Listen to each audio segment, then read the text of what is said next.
Welcome back. The quest for a better life in Europe, fueled by the absence of job opportunities back home, is the major reason some Nigerians found themselves in Libya.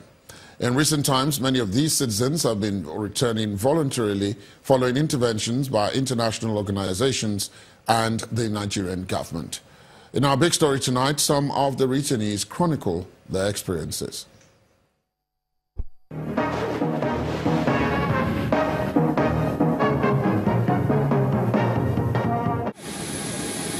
6,668. That's the number of Nigerians who were stranded in Libya but have voluntarily returned home between February 2016 and December 6, 2017. Week by week and month by month, they arrive aboard an aircraft, though most of them departed by road on a route popularly known as the Libya route. Among this latest arrival is 28-year-old Gafar Tunde from Oyo State, who lived in Libya for about a year. After training as an air conditioner technician in Ghana, he returned to Nigeria, but according to him, there was no headway in Ibadan, where he worked. So he decided the Libya route offered a good escape. Gafar narrates his experience in Yoruba. Normally, agreement in 150,000 naira. I was introduced by a friend to those who planned this journey. I was charged 150,000 naira, but paid 100,000 naira, with a promise to pay the rest when I got to Tripoli. I traveled from Ibadan to Kano to Agadez, through the desert. The desert experience was horrible.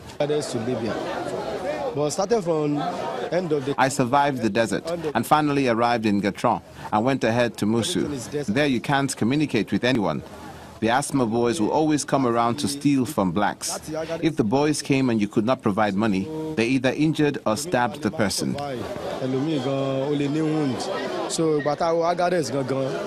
If anyone took ill, the individual will be flogged to death. Death is nothing to the Arab guide.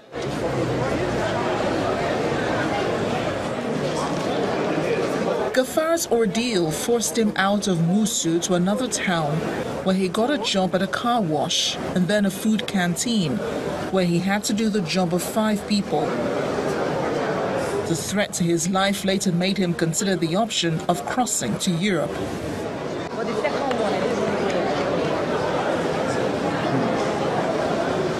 Gafar is not the only one with a tale. This 29-year-old man from Delta State embarked on this journey due to what he calls the hope of a more meaningful existence. At the end of the day, all the money that I work in Libya is still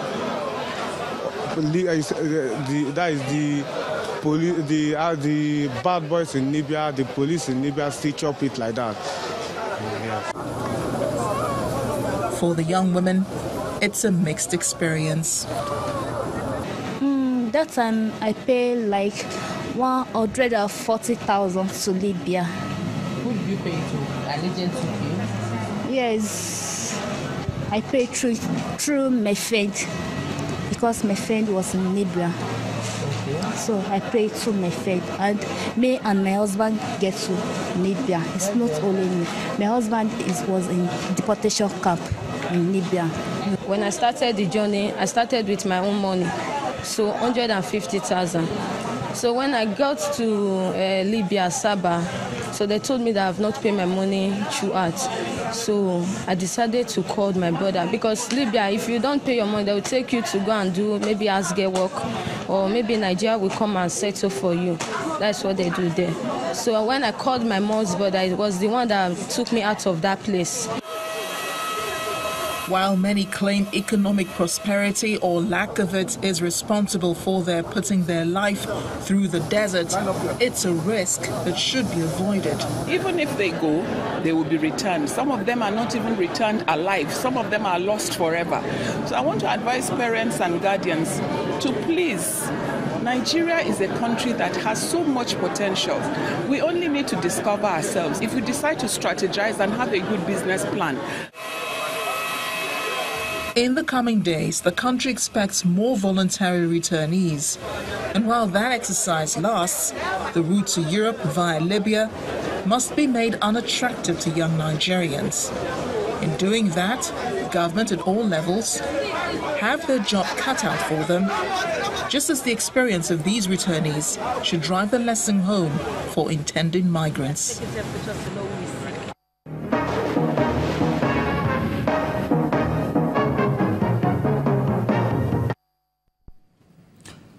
One of the heavyweight beverage companies in Nigeria, Coca-Cola Limited, has added 3 new innovations to its variants of Five Alive fruit juice.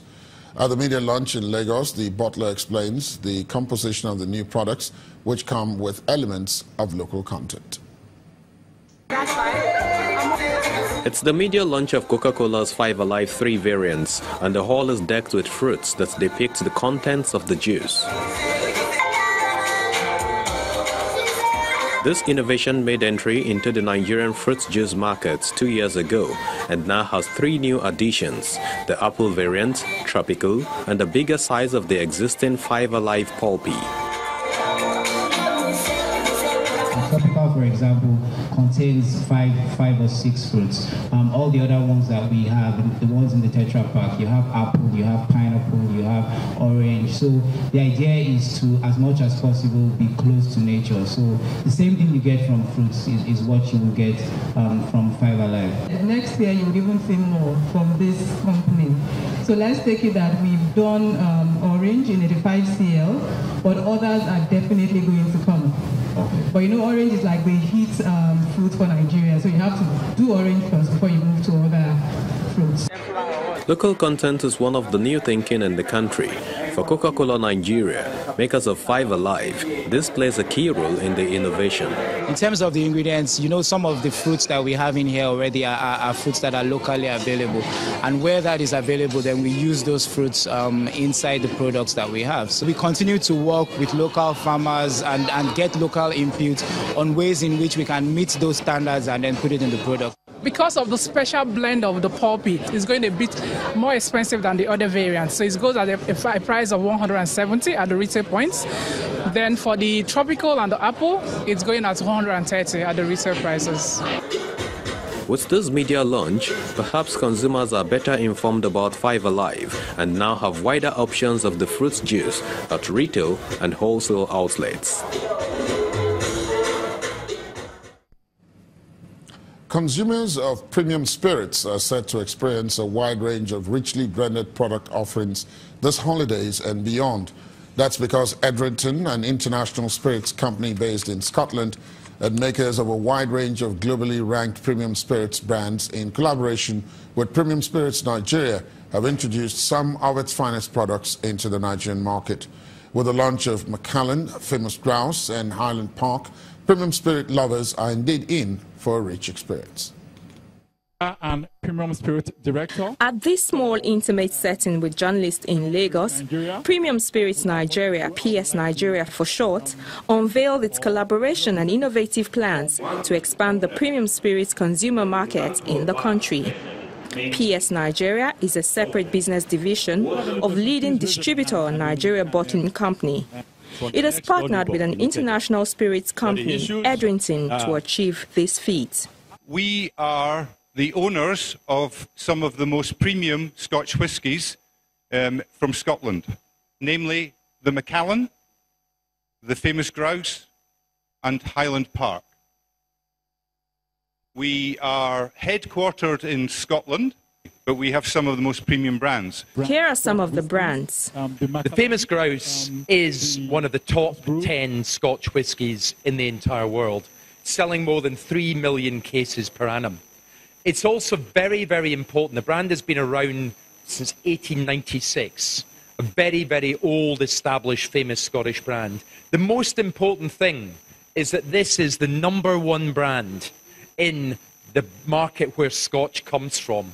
Macallan, on the other hand, is a single malt. We know that it's very important for us to get our consumers properly educated, and we have a robust plan around this. which is to go to HoReCa outlets to do what we call brand education. Indeed, PS Nigeria says it will constantly educate the public about these rich offerings, even as it promises to deliver quality always. December is a time when people want to have a lot of events, a lot of parties and all that. So it's a good time for us to launch. They are very good quality, they are affordable. People will like the brand. We make sure that we have beautifully crafted spirits. We make sure that we have really interesting stories, well told. And we love coming to new markets like Nigeria to see the passion, the dynamism, the enthusiasm in a market like this. So like we say here in Nigeria, the premium spirit market is lit. All that's left is to enjoy. Time for the business news of the day. Here is Emana Amawe.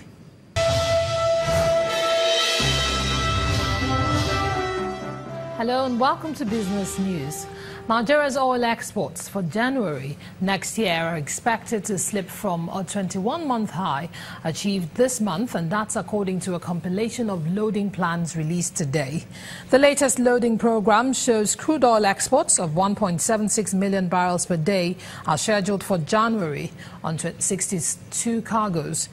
The latest loading program is lower compared to exports this month, set at 1.94 million barrels per day, which is the highest since March 2016. Traders say some of the December cargoes could slip into January, while overall exports may be slightly lower. Nigeria's equities market remains in a frenzy, sustaining a 7th consecutive bull run with more gains. With the holiday season fast approaching, is Santa Claus already at the stock market? Chimezie Obiwagu tells us more.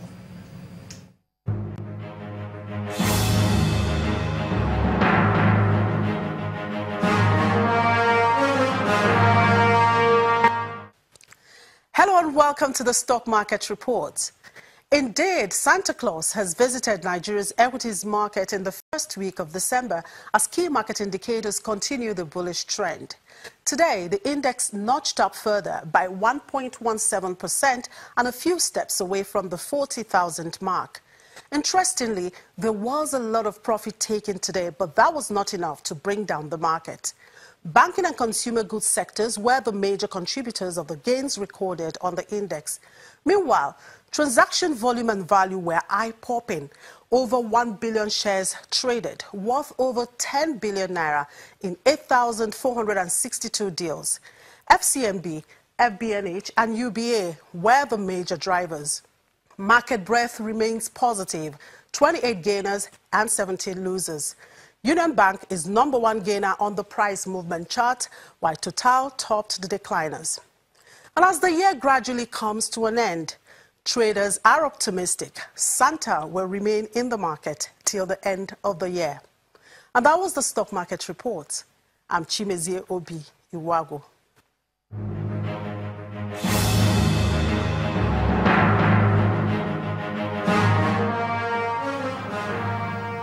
In the meantime, some of the world's leading stock markets regained balance at the close of today's session, with investors' attention focused more on details of the U.S. tax reform and a possible government shutdown.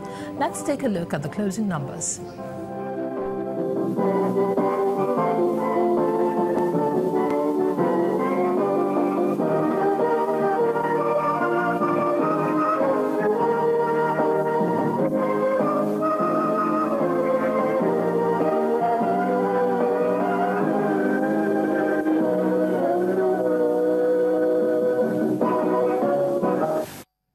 And that's it on Business News tonight. I'm Emana Amawe. The news at 10 continues.